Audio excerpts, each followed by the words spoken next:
My name is Phineas, and the piece I submitted is called Clam. Yes. One of those weird, like, $1 plastic princess wands. And I'm not sure why, it's more like the vibe, like it kind of spins and it lights up, but then like if you break it and open it up, you realize that there's something else weird that's inside of it to save cost. Yeah. I've written some really bad sketches for sketch comedy. What's the best one you've ever written? Probably most meaningful was I wrote a poem after my uncle died recently, talking about, everyone in the family showing up for him and who he was, and honestly who he was, and all of his weirdness and glory. And it was actually very moving because I got to read it to him when he was like going in and out before he died, and like he got to squeeze someone's hand, so I know he heard it. Shout out Uncle John, yeah.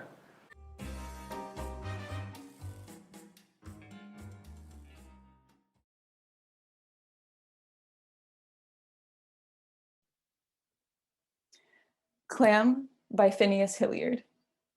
Lights up on a doctor's office with a patient table, clean countertops, and doctor's instruments all neatly arranged. Murray's degrees are up on the wall, along with photos of his wife, kids, and a dog, a clock, and a poster of the cross-section of the intestines.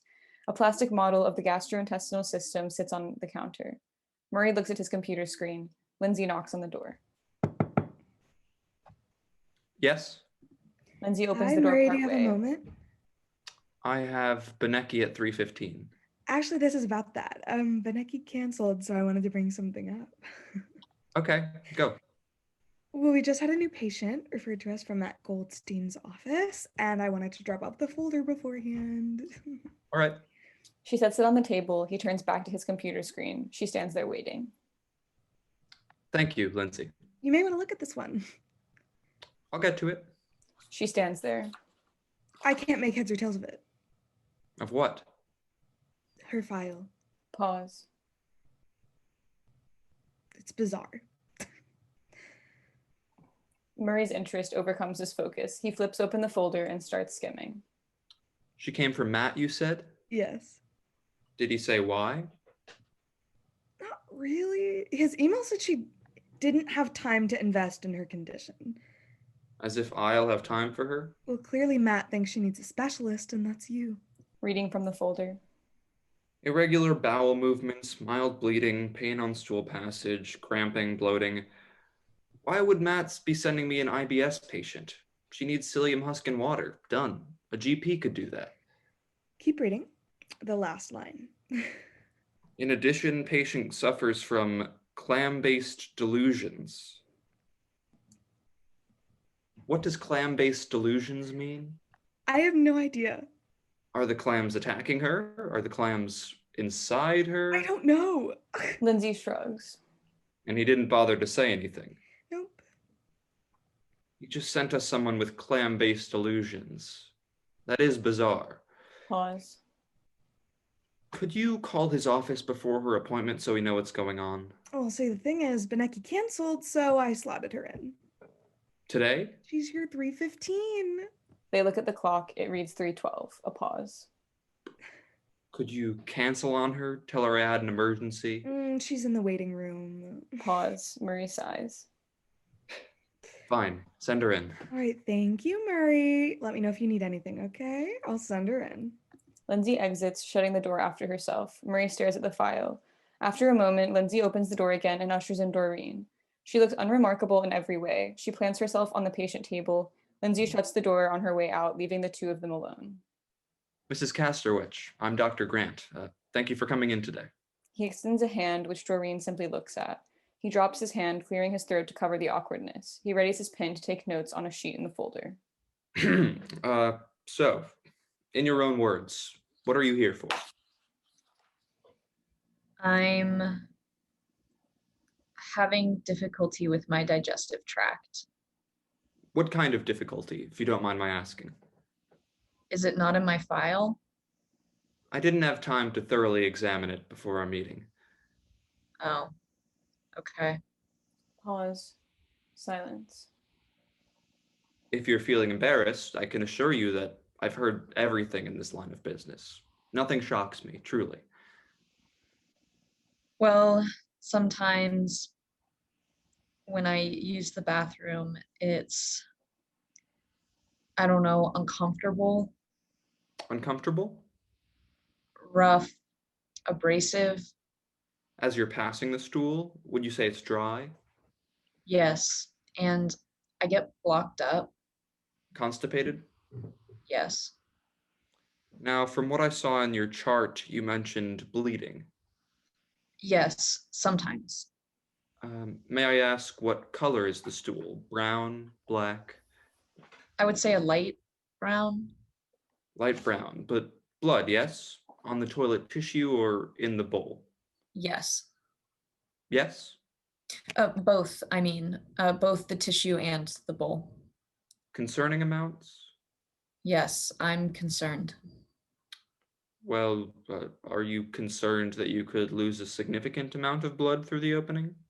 No, not that much. Okay. And pain? Yes, on passing and wiping. On wiping. Do you have a history of hemorrhoids? I have flare-ups every now and again, How large? Grape-sized? raisin-sized, And does this coincide with the blood? often. But not always. Yes. Pause. Do you have any idea of what might be causing this? Stress, sedentary lifestyle, eating habits? My job has me sitting all day. May I ask what you do? I work at H&R Block. And do you find that stressful? Around tax season, yes. Otherwise, it's okay. I see, and you're active otherwise. I go for walks sometimes With your husband, kids? by myself. I'm unmarried. Please, pardon my assumption. No, it's okay. But you take walks. Yes, I like to be with my thoughts. And eating. Are you eating healthy? Leafy greens, beans, fibrous foods? Yes, I try to have a salad every now and again. Lots of red meat? Not really. Maybe a hamburger once a week. And how much water do you drink in a day? I drink when I'm thirsty. And how often would you say that is? Maybe 4 times a day. Murray taps his pen on the counter. We hear it click in the silence. And there's nothing else that you can think of that might be causing this?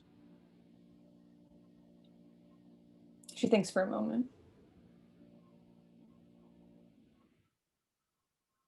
Nope. Pause. She thinks again. Well, I suppose it could be the sand. The what? The sand. But I don't really see how it could be doing this. What sand? The sand I use. You use? Utilize, consume. Consume. Yes. How often would you say you consume sand? Maybe twice a day. Twice a day. With meals? Yes, breakfast and dinner. I don't like to do it at lunch because there are other people in the break room. And you don't want them to see. See me eating my sand.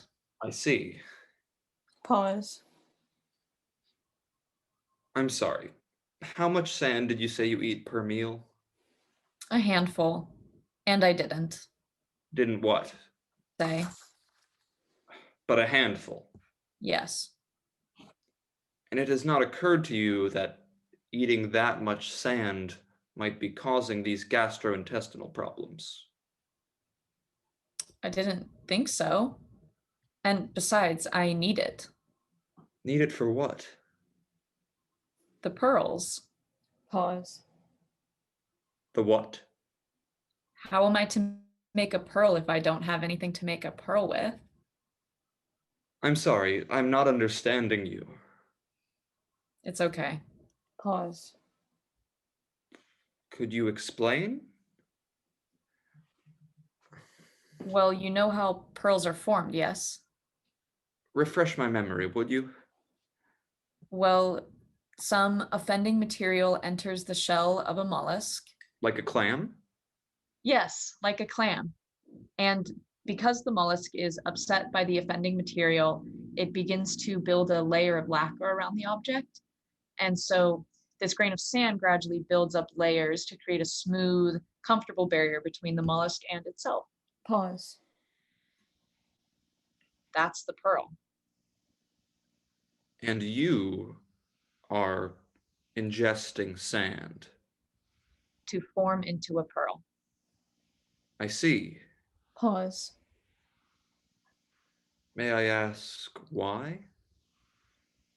Why, what? Why the sand? And why the pearl? Do you feel like you've made something Of what?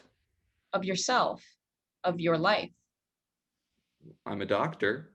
Doreen shrugs her shoulders. Should I be impressed? Well, I'm a doctor. I've met plenty of doctors, but I've seen very few pearls. Okay, well, I feel like I've made something of my life, not just as a doctor. Well, good for you. Pause. Do you feel like you've made something of your life? Yes. No, yes and no.